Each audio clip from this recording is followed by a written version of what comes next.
What's up, guys? Welcome into College Football Uncensored, our weekly video series where we go through our favorite and most memorable moments from the internet and social media. Let's get right into it. And listen, I know a lot of times we make fun of people on here, but I'm here to uplift you today. If you had a tough weekend, you had a bad Monday, just know it could have been worse. You could have been this guy who was stuck in the very middle of this.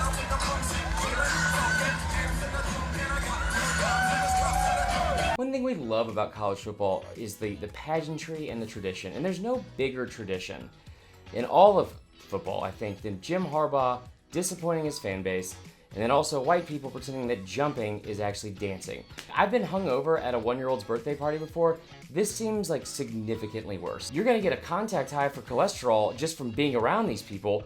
If you're a Michigan fan, I feel like you're probably pretty frustrated because hiring Jim Harbaugh at Michigan was like if you married your high school sweetheart and then you got to the honeymoon and she told you she wanted to continue being celibate for like the rest of your life. Why did you think that somebody that looks like this was ever going to win you championships? Harbaugh looks like the kind of person that constantly wants to tell you his opinions on like hot dogs and like firewood.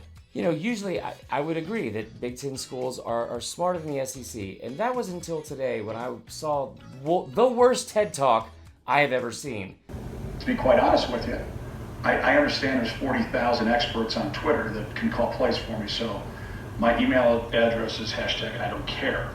Burn! Let's just break this down into every single part that was wrong. First off, game plan. Pat, I don't know how to break this to you, but recruiting 2-star white linebackers and turning them into tight ends all over the field, that's not a game plan. #I don't care. Emails don't start with hashtags, Pat. Not even Hotmail, and no one uses that. Let's move on to the SEC, and if you are following along, I'll give you a quick recap of what's going on in the SEC East.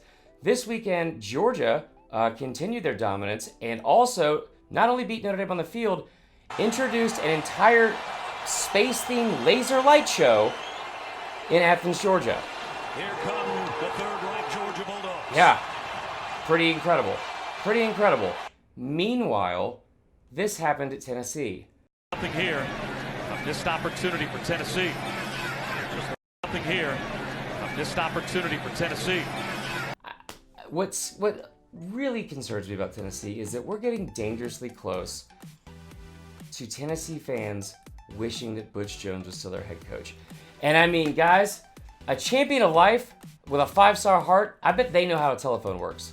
Let's see, another sad place, Arkansas, which I've heard is beautiful. And when I say beautiful, I mean it sounds like it's just one giant Myrtle Beach if it had trees and got cold every once in a while.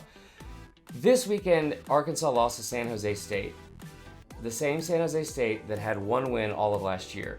We're not allowed to show you highlights or any game footage, so here is a quick recap of every fan's reaction from Zach Galifianakis. Why are you doing that? I hate that! I hate it! And I don't want to say bless their heart, but the fans, they were the ones that really suffered, like this gentleman, which, yeah, that's an appropriate response from the guy that's definitely been in an underground amateur MMA fight club. This is how bad it's gotten. Fans are reading in the stands. Think about what I just said, SEC fans. The football is so bad, it's forcing people to educate themselves. I know you're thinking, yeah, that's probably the worst of it, right? Some kid reading Harry Potter instead of watching Arkansas lose another football game? No, you're wrong. It got worse. Arkansas' starting quarterback may or may not have, but definitely did address the game and his performance by saying, "Don't worry, I threw away my Justin Bieber shirt. No more distractions." What? Just send the asteroid now, God. What is happening right now? I mean, do you guys remember the Tebow speech? This is not that. Here's the actual quote from Starkle, who took to Twitter and said, "Bieber's shirt has been ripped in half and thrown away. No more nonsense, no more distractions. All I'm focusing on is this team and this season, nothing else." Nick, that's really nice. Kind of wish you would have been doing that already because we're in game 5 next week. Justin Bieber, he also responded. "I'm disappointed" in Nick Starkle.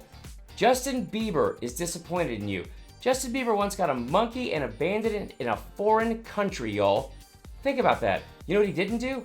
Throw 5 interceptions. That's for damn sure. Our last MVP is none other than Gus Malzahn, who every offseason's on the hot seat and it seems like he's finally turned a corner.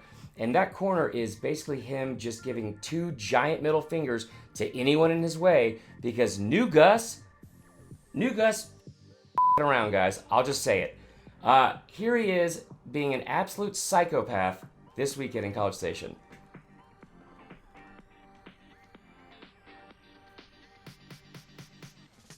You know as well as I do that this isn't funny. This is literally, I can almost hear my grandmother's voice saying, "Come here to me," as she picks out a switch and about to wear my ass out.